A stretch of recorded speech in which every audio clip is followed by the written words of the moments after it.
bonjour à tous. J'enregistre donc aujourd'hui la séance qui a eu lieu en présentiel hier, mardi 5 avril.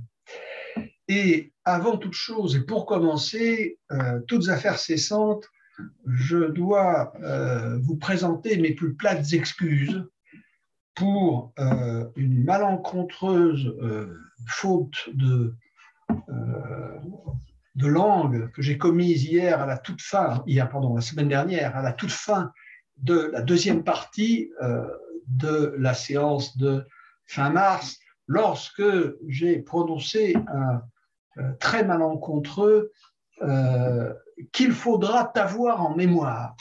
Qu'il faudra t'avoir en mémoire. Alors ce T d'appui est une des fautes qui m'agace le plus quand j'écoute la radio, jusque et y compris sur France Culture, et je vous avoue que je ne me pardonne pas de l'avoir moi-même commise. Bon, cela étant dit, et sans pouvoir absolument m'engager, puisque cela s'est produit une fois, à ce que ça n'ait plus jamais lieu, je vais donc reprendre le cours de notre réflexion sur la physique cartésienne.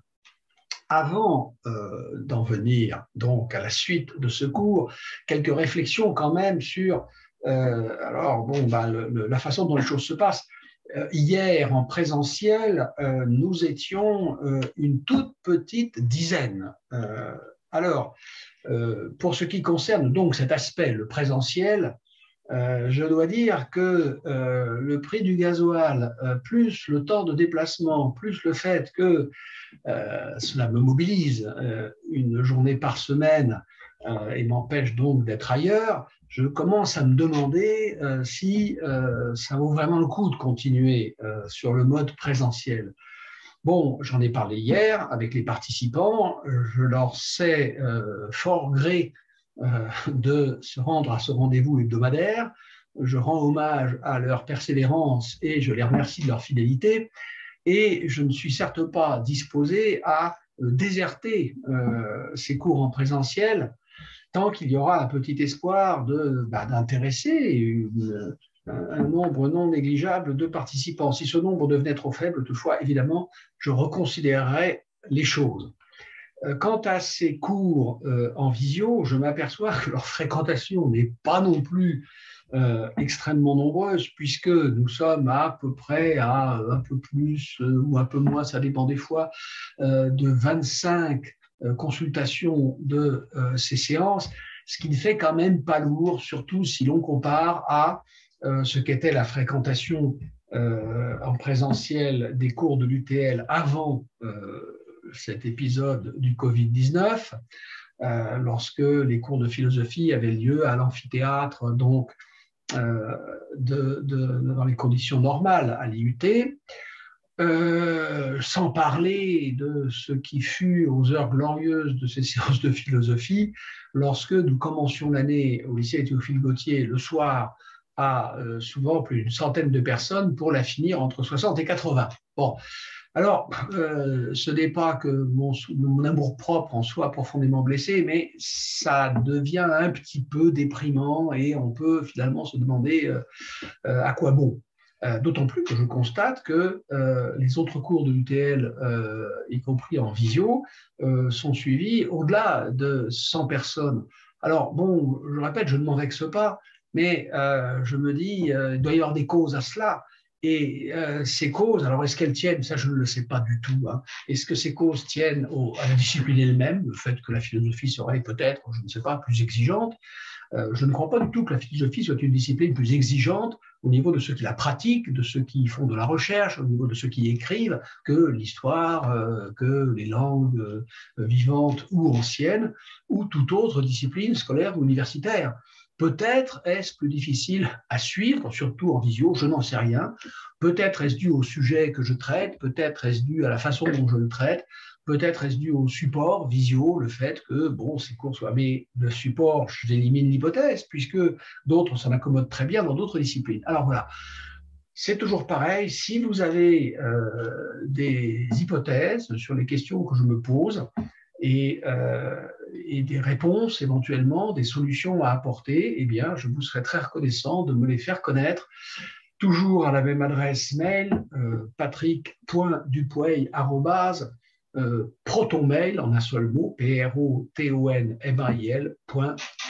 Voilà, n'hésitez pas. Vous pouvez aussi m'en parler par téléphone, 05 62 39 13 57, ou m'écrire à mon adresse personnelle, 23 route des Baronnies, 65 130 Toulouse, puisque je n'ai pas renoncé encore aux échanges épistolaires par lettres, écrites, rédigées et même à la main.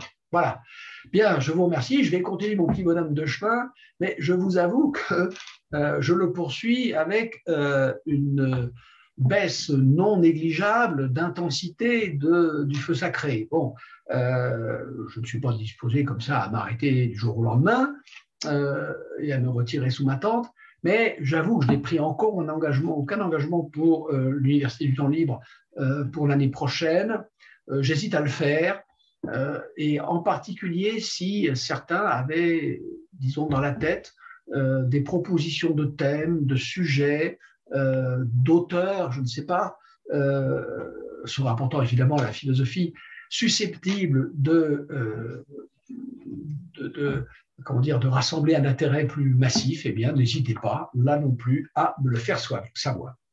Toujours est-il que j'avais annoncé, et je vais le faire, que nous allions nous engager dans l'examen des principes de la connaissance tels que Descartes en a tiré l'idée du cheminement parcouru dans ce texte fondamental pour la philosophie que sont les méditations métaphysiques. Ces principes de la connaissance, je l'avais dit, je crois, en terminant la précédente séance, se ramènent à un mot finalement, mais qu'il va falloir préciser, parce que sa signification se déploie dans plusieurs directions, et ce mot, c'est celui de mécanisme. Alors, cette idée du mécanisme dépend d'abord de l'idée que se fait Descartes de la nature même du monde matériel, de l'essence du monde matériel, du monde de la matière, du monde des corps. Ce monde, Descartes est d'abord absolument convaincu et prétend posséder la preuve acquise dans les méditations métaphysiques, plus précisément d'ailleurs à la 6e méditation. Descartes est convaincu de disposer de la preuve de son existence effective. Il existe un monde matériel, chose qui avait été révoquée en doute au moyen de l'argument du rêve. Lorsque je rêve, j'ai la conviction tout à fait inébranlable d'être en présence de choses réelles, et au réveil, je m'aperçois que cette conviction était sans fondement. Or, le doute jeté, la suspicion au sujet de la réalité du monde matériel hors de et au-delà de la perception que nous en avons, c'est quelque chose qui appartient à toute l'histoire de la philosophie et qui sera même réactivé du reste après Descartes, puisque ceux qui se souviennent de notre lecture il y a quelques années des dialogues, des 3 dialogues entre Hylas et Philonous de Berkeley, eh bien, ceux-là se souviennent que précisément toute la philosophie de Berkeley doit son originalité et la célébrité dont elle a joui dans l'histoire de la philosophie à cette thèse provocatrice, paradoxale de Berkeley, qui consiste à nier la réalité d'un monde matériel, d'une matière, au-delà de la sensation et de la perception que nous en avons. Eh bien, pour Descartes, il est hors de doute, il a été sauvé du doute, si vous voulez, l'une des certitudes rescapées du doute, eh bien, c'est justement cette certitude qu'il existe un monde matériel, un monde des corps, hors de la perception et indépendamment de la perception que nous en avons. Mais ce monde, Descartes est également convaincu d'en avoir découvert non seulement l'existence, mais l'essence, c'est-à-dire la nature. Et il écrit ceci au paragraphe 203, de la 4e partie, c'est-à-dire à la fin, des principes de la philosophie, où l'on peut lire ceci. J'ai, premièrement, considéré en général toutes les notions claires et distinctes qui peuvent être en notre entendement touchant les choses matérielles. Et, n'en ayant point trouvé d'autres, sinon celles que nous avons des figures, des grandeurs et des mouvements, et des règles suivant lesquelles ces trois choses peuvent être diversifiées l'une par l'autre, lesquelles règles sont les principes de la géométrie et des mécaniques, j'ai jugé qu'il fallait nécessairement que toute la connaissance que les hommes peuvent avoir de la nature fût tirée de cela seul. Je répète, cette citation est tirée du paragraphe 203 de la quatrième et dernière partie des principes de la philosophie. Je vais répéter cette citation, je vais la relire et l'expliciter au fur et à mesure. J'ai considéré en général toutes les notions claires et distinctes qui peuvent être en notre entendement touchant les choses matérielles. Il s'agit donc de savoir, et c'est ce savoir que nous donnent les méditations métaphysiques, ce qu'il est possible de dire clairement et distinctement quant à ce qu'on appelle les choses matérielles, c'est-à-dire les corps. Or, nous pouvons déjà être assurés d'une chose, parce que cela, le doute le concerne toujours, à savoir qu'il n'y a rien de parfaitement clair, ni surtout de distinct, que nous puissions savoir à partir des données sensorielles, à partir des données des cinq sens. Alors bien sûr, il y a des données sensorielles qui sont d'une parfaite clarté.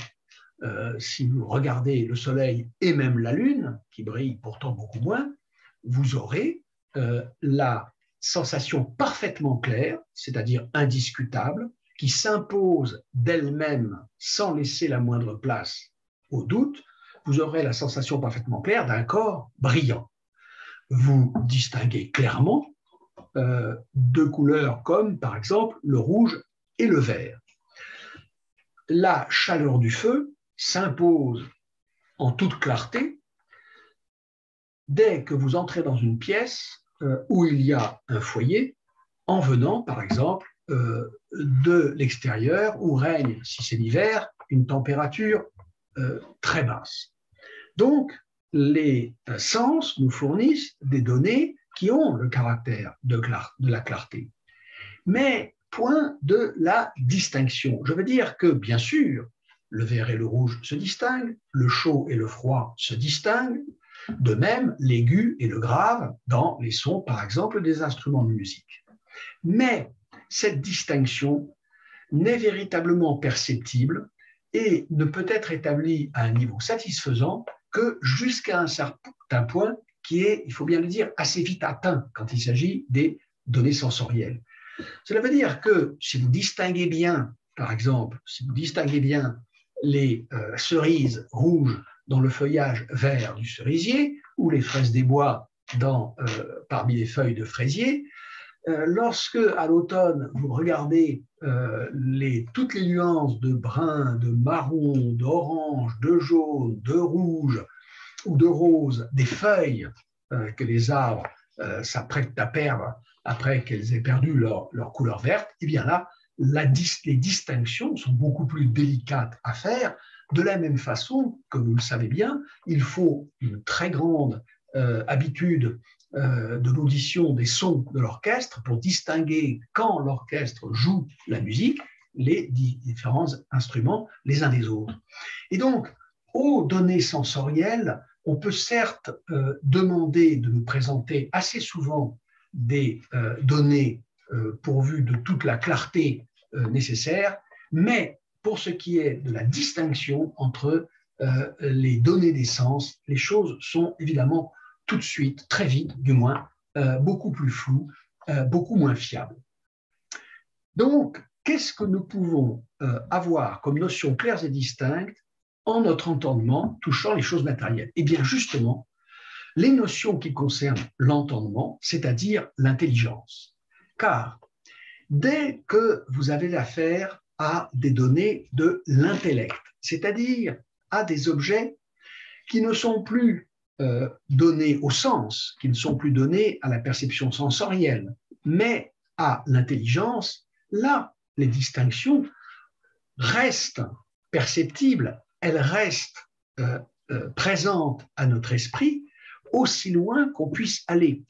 Je veux dire que si vous réunissez 1000 personnes sur une place, puis si vous en réunissez en ajoutant 10, 1010, vos sens ne vous montreront pas la différence entre 1000 et 1010 personnes. En revanche, si vous comptez ces personnes une par une, la distinction que vous faites par l'intellect, par l'intelligence, entre les nombres 1000 d'une part et 1010 d'autre part, et même entre 1000 et 1001, cette distinction, elle revêt toute la clarté nécessaire. Cela veut dire que la distinction entre 1000 et 1001 ou 1010 qui n'est pas claire pour les sens, elle devient parfaitement claire pour l'intellect, ce qui veut dire qu'ici l'intellect nous procure une distinction tout à fait fiable, et une distinction d'autant plus fiable que nous allons avoir affaire à des quantités. Et c'est ce que va dire Descartes ensuite. Donc je reprends, j'ai considéré toutes les notions claires et distinctes qui peuvent être en notre entendement touchant les choses matérielles, et n'en ayant point trouvé d'autres, sinon celles que nous avons des figures, des grandeurs et des mouvements. Je m'arrête ici et je commande. Figures, grandeurs et mouvements. De quoi s'agit-il? Des figures, il s'agit des formes géométriques. La figure, c'est ici presque synonyme de ce que nous entendons par une silhouette. La figure, c'est la forme qu'on peut découper, la forme géométrique qu'on peut découper. Bien entendu, il s'agit ici de se représenter une forme géométrique, une figure, découpable non pas en deux, mais en 3 dimensions. Dès lors que vous donnez une figure géométrique, qu'elle soit simple, parfaitement régulière, comme les polyèdres que nous connaissons, par exemple le cube, ou la pyramide, l'octaèdre, le dodécaèdre, 12 faces, ce sont ces volumes dont on se sert pour faire des calendriers, selon la face où on les pose, apparaît tel ou tel mois de l'année. Eh bien, même si vous ne vous donnez pas des figures aussi simples, des volumes, des polyèdres aussi simples, une sphère aussi, eh bien, vous pouvez toujours, parce que ces figures sont déterminées par des côtés, par des angles, par des surfaces, qui sont des grandeurs que vous pouvez mesurer, vous pouvez vous en donner, vous pouvez en former une idée parfaitement claire et parfaitement distincte de n'importe quelle autre figure, si proche soit-elle. Entre 2 sphères de dimensions presque identiques, vos sens ne feront pas la différence, ni par la vue, ni par le toucher. Entre 2, par exemple, polyèdres possédant un très grand nombre de côtés. Imaginez, représentez-vous par exemple ces boules sur lesquelles sont fixés de petits miroirs qu'on peut supposer carrés et qui tournent au plafond, reflétant les lumières des projecteurs, dans les boîtes de nuit. Eh bien, il est évident que vos sens ne vous montreront aucune différence perceptible entre une boule comportant, par exemple, 500 faces et une autre en comportant 550. Mais, je le répète, le géomètre, lui, fait une différence parfaitement intelligible, parfaitement présente à son esprit entre un polyèdre à 500 faces et un polyèdre à 550 faces. Ils n'auront pas les mêmes propriétés. Et donc, dès lors que vous avez affaire à des figures, à des grandeurs, c'est-à-dire à des figures caractérisées par des paramètres mesurables, dès lors que vous étudiez les mouvements de corps définis de cette façon, vous en avez des idées claires et distinctes. Vous en avez des notions claires et distinctes que ne vous donneront jamais les perceptions sensorielles. Je reprends, toujours en revenant au début de la citation, forcément. J'ai considéré toutes les notions claires et distinctes qui peuvent être en notre entendement touchant les choses matérielles, et n'en ayant point trouvé d'autres, sinon celles que nous avons des figures, des grandeurs et des mouvements, et des règles suivant lesquelles ces trois choses peuvent être diversifiées l'une par l'autre, lesquelles règles sont les principes de la géométrie et des mécaniques, j'ai jugé qu'il fallait nécessairement que toute la connaissance que les hommes peuvent avoir de la nature fût tirée de cela seul. De cela seul, c'est-à-dire de la considération des figures, des grandeurs et des mouvements et des règles suivant lesquelles ces trois choses peuvent être diversifiées. Alors, qu'est-ce que cela signifie, cette idée des règles suivant lesquelles ces trois choses, que sont figures, grandeurs et mouvements, peuvent être diversifiées? Cela veut dire ceci, que penser un mouvement, c'est penser le déplacement d'une forme, d'une figure, un polyèdre par exemple, à 3 dimensions, penser le déplacement de ce polyèdre dans un espace au cours d'un certain temps. Eh bien, vous pouvez mettre en relation le temps et l'espace, c'est la vitesse, et vous pouvez, ayant mis en relation les dimensions du volume que vous étudiez avec un repère spatial, un repère à 3 dimensions, eh bien, vous pouvez définir des coordonnées du déplacement de ce mobile, de ce solide.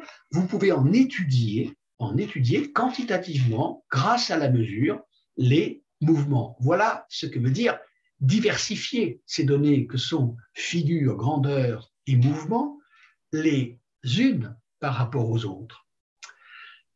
Eh bien, cette diversification, je veux dire, cette mise en relation, cette disposition de certains rapports entre les figures ayant des grandeurs, pourvues de grandeurs mesurables et leurs mouvements, eh bien, tout cela va obéir à des règles. Ces règles sont celles de la géométrie et des mécaniques.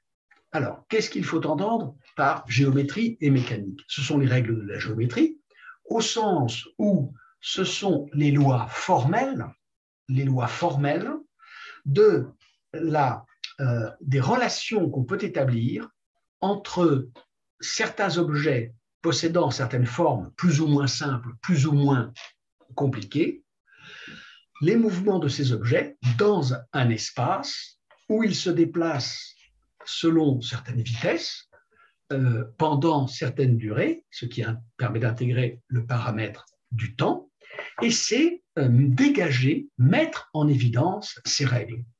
Tant qu'on a affaire qu'aux principes de la géométrie, tant que ces règles ne sont que les principes de la géométrie, en fait, nous sommes dans le domaine de ce qu'on appelle, dans la science du mouvement, la cinématique.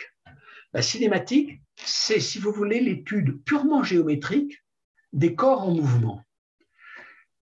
Purement géométrique, cela veut dire qu'on ne s'intéresse pas du tout à ce que peuvent être les causes physiques de ces mouvements, ni à la nature physique, dont peut dépendre d'ailleurs la cause du mouvement, de ces corps. Ces corps sont assimilés à de purs objets géométriques et la détermination de leur mouvement ne tient compte que des propriétés géométriques relatives à l'espace et au temps de ces corps. Rien sur les causes, une hypothétique, par exemple, attraction de la pesanteur, d'hypothétiques phénomènes d'électromagnétisme ou quoi que ce soit d'autre. Seulement une description géométrique. Les règles deviennent celles des mécaniques, comme dit Descartes, au pluriel, ça c'est un usage vieilli du terme, nous ne parlons plus aujourd'hui de la mécanique qu'au pluriel, et des mécaniques lorsque on va faire intervenir peut-être d'autres facteurs qui sont les chocs, qui sont les pressions, etc. Donc, tel est le principe général de ce que devra être l'étude des corps matériels au milieu desquels nous vivons.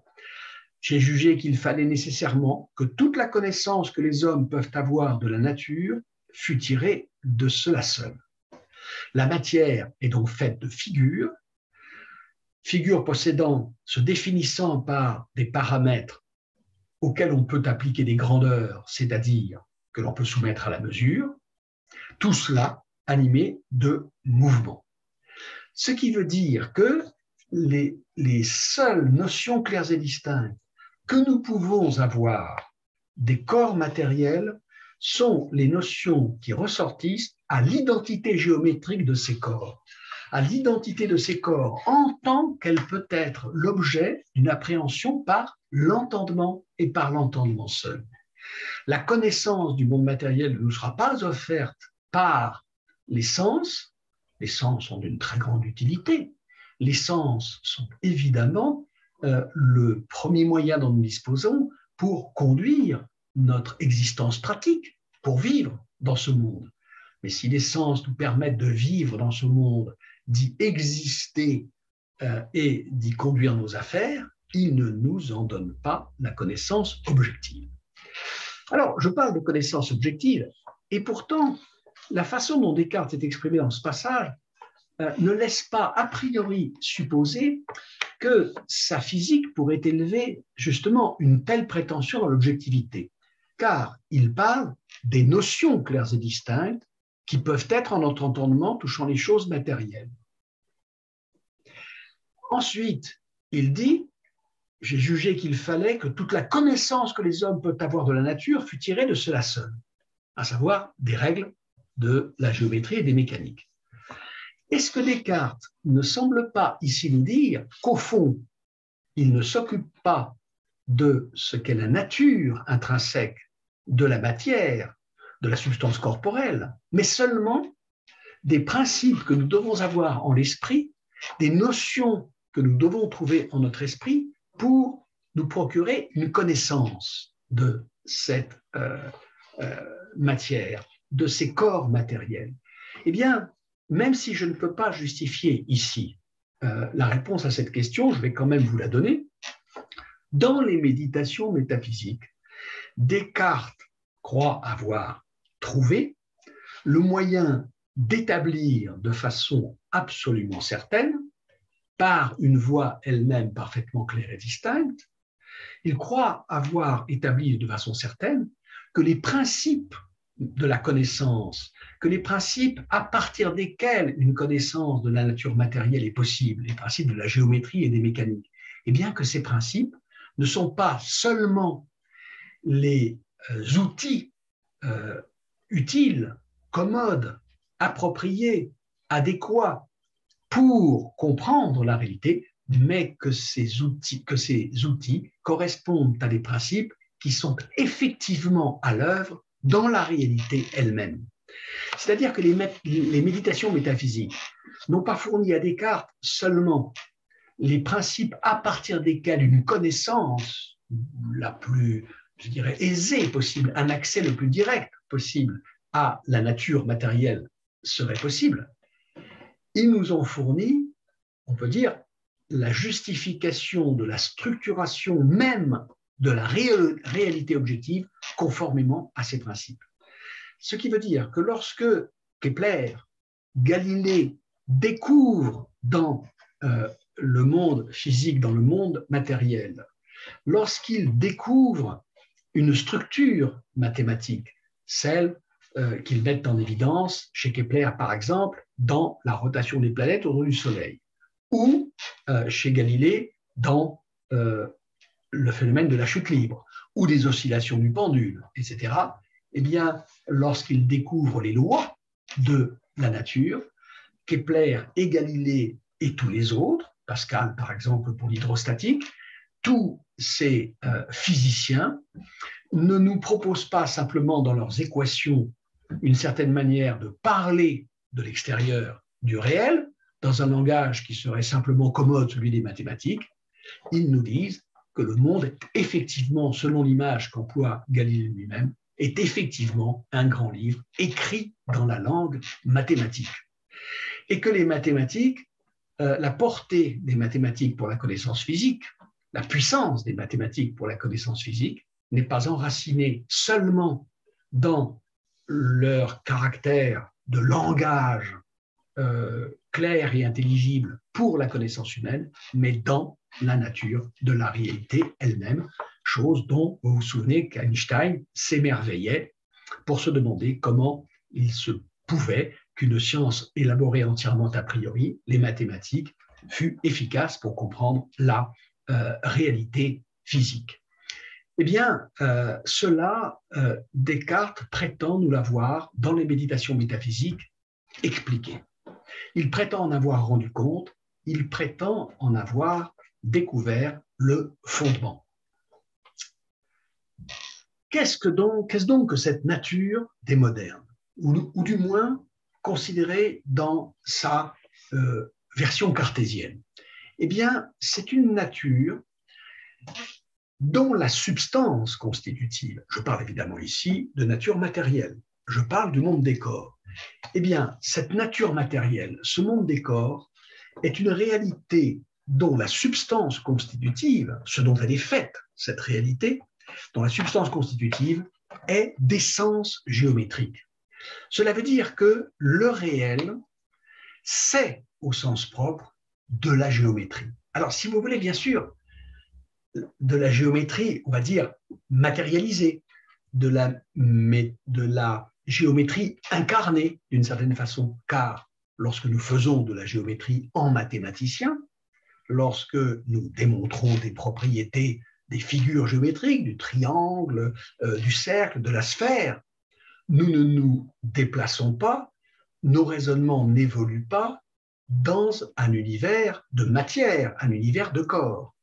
Mais l'univers de la matière et l'univers des corps sont faits de géométrie. Ils sont de la géométrie, mais de la géométrie qui aurait été, si vous voulez, propulsée, élevée au niveau de la solidité de la matière. Alors, puisque nous avons affaire à de la géométrie dans le monde matériel réel, cette matière aura certaines propriétés, elle sera constituée de parties parfaitement distinctes les unes des autres, en relation d'extériorité les unes par rapport aux autres, et d'une matière divisible à l'infini. Divisible à l'infini puisque lorsque vous avez affaire à l'espace géométrique, rien, absolument rien, ne s'oppose à ce que, de quelque partie qu'il s'agisse de cet espace géométrique, vous puissiez tirer, en la divisant en deux parties plus petites. Il n'y a pas d'étendue dans l'espace géométrique, il n'y a pas d'étendue dans l'espace géométrique si petite qu'on ne puisse concevoir une moitié, et même un centième, un millième, un millionième, un milliardième, et on peut aller jusqu'où on voudra, de cette partie. La matière géométrique est donc divisible à l'infini. La matière dont sont faits les corps au milieu desquels nous évoluons est divisible à l'infini, en partie infinitésimalement petite, mais toujours susceptible d'être encore divisée en une espèce de poussière dont la finesse ne connaît pas de limite inférieure. C'est-à-dire que le monde de Descartes, par exemple, est aussi éloigné que possible de ce que se représentaient les matérialistes de l'Antiquité, les Démocrite, Épicure, Lucrèce, lorsqu'ils concevaient le monde comme constitué d'atomes. Atome voulant dire, étymologiquement, à partir d'une racine grecque qui signifie couper, tomé, la coupure, des entités indivisibles. Il n'y a pas d'indivisible dans la physique cartésienne, il n'y a pas d'indivisible dans le monde matériel tel que Descartes le conçoit à partir des principes qu'il croit pouvoir avoir démontrés dans les méditations métaphysiques.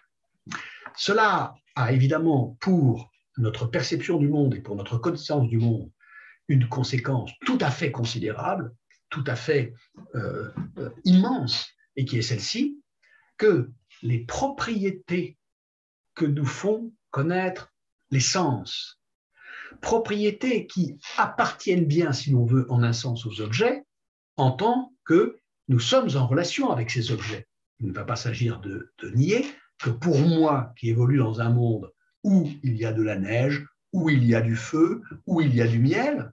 Il ne s'agit pas de nier que la neige est blanche, que le feu est chaud et que le miel est doux, sucré. En tant que ces propriétés sont par moi senties, si vous voulez, il est légitime de dire qu'elles appartiennent au corps. Et il serait évidemment aberrant de dire que le miel est amer, que la neige est bleue ou que le feu est glacial. Mais ce qui est vrai des corps en tant que ces corps déterminent en moi une sensation ne l'est plus si j'entends dire des corps quelque chose qui concerne leur réalité objective, ce qu'ils sont en eux-mêmes. Car il faut bien comprendre, et ça c'est une leçon de Descartes que la physique d'aujourd'hui ne conduit aucunement à démentir ou à rectifier, ceci, que le feu n'est pas chaud. Le feu n'est pas chaud. Le chaud, la chaleur que vous sentez, que vous éprouvez quand venant par exemple de l'extérieur en hiver, vous approchez les mains du foyer pour vous réchauffer, ce chaud que vous sentez là dans les mains n'est pas dans le feu. Alors vous allez me dire, oui, mais plus j'approche les mains, plus je vais sentir le feu, ce qui veut bien dire que le feu vient du chaud et que le chaud est dans le feu. Non, non. Si vous mettez la main dans le feu, vous allez vous brûler. Vous allez vous brûler. Mais jamais vous n'imagineriez que la brûlure que vous éprouvez quand vous mettez la main dans le feu est une brûlure qui se trouve dans le feu. La flamme, elle n'a pas la propriété en elle-même d'être brûlante. Sinon, la vie du feu serait insupportable si le feu était brûlure, c'est-à-dire douleur. Lorsque, fouillant dans une boîte, vous piquez par exemple à une épingle ou à un hameçon, vous avez mal, vous avez mal. Vous éprouvez une piqûre, mais vous savez très bien que l'épingle ou l'hameçon ne possèdent pas la propriété qui se définit par la douleur de la piqûre. L'épingle n'est pas piquante. Qu'est-ce qu'elle est, l'épingle? Elle est pointue. Et pointue est une propriété géométrique, pas une propriété sensorielle. Alors bien sûr, quelque chose de pointu, vous allez bien voir par les yeux qu'il est pointu, mais il faut distinguer ce que vous voyez de la pointe de l'aiguille, de la caractéristique géométrique qui définit cette pointe, qui peut faire l'objet, par exemple, de mesures. L'angle que fait la pointe est mesurable. Eh bien, il faut avoir compris, si l'on veut non seulement comprendre la physique cartésienne, la philosophie cartésienne de la nature, mais si l'on veut comprendre simplement le monde des corps dans lequel nous nous trouvons, que le feu n'est pas chaud, que le miel n'est pas doux, la douceur n'est pas une propriété du miel. Dans le miel, il y a certains constituants matériels, et ces constituants matériels, Descartes va essayer de montrer comment ils déterminent en nous la sensation de douceur, qui n'est qu'en nous. La sensation gustative du miel, la saveur douce, sucrée du miel, elle n'est pas dans le miel, elle est en nous, de la même façon que l'acidité du citron. Donc, le feu n'est pas chaud, le miel n'est pas doux, pour la neige, il en va de même. Elle n'est pas blanche non plus. Elle n'est pas blanche. Sa blancheur est une propriété sensorielle, et du reste, quand j'ai dit que la neige est blanche, je n'ai rien dit qui me fasse connaître la neige. Je n'ai connu en disant que la neige est blanche que mon rapport à la neige. Quant à la neige, elle a une certaine constitution physique, mais même dans le cadre de notre physique contemporaine d'aujourd'hui, qui est très éloignée de celle de Descartes, ne serait-ce que parce qu'elle nous parle d'atomes, de particules élémentaires, eh bien, je peux vous garantir que dans la neige, il n'y a rien de blanc. Aucune des particules, protons, neutrons, électrons, quarks, tout ce que vous voudrez, aucune des particules élémentaires constituant la neige n'est blanche. Aucune des particules élémentaires entrant dans la constitution du miel n'est douce, n'est sucrée. Et ça, je répète, c'est de la grande leçon cartésienne, quelque chose qui peut être aujourd'hui totalement conservé par notre physique et par notre représentation du monde. Il y a, c'est le cas de le dire, un monde. Entre ce monde en tant qu'il nous est donné par la sensation et par la perception, et ce qu'il est en réalité et que nous font connaître les mathématiques. Pour Descartes, la géométrie. Pour nous, aujourd'hui, une mathématique un peu plus complexe, mais les mathématiques. Dans les mathématiques, vous n'avez pas de saveur. Alors, je développerai le deuxième point concernant le mécanisme le plus précisément dans la deuxième partie de cette séance, donc du 5 avril 2022. Je vous dis à tout de suite. Si cette vidéo vous a plu, vous pouvez nous rejoindre à l'Université du temps libre de Tarbes et de Bigorre à l'adresse utl-tb.info. Vous pouvez aussi nous encourager en cliquant sur le pouce vers le haut. Les commentaires de soutien sont également les bienvenus. Et n'oubliez pas, si ce n'est déjà fait, de vous abonner. Merci et à bientôt.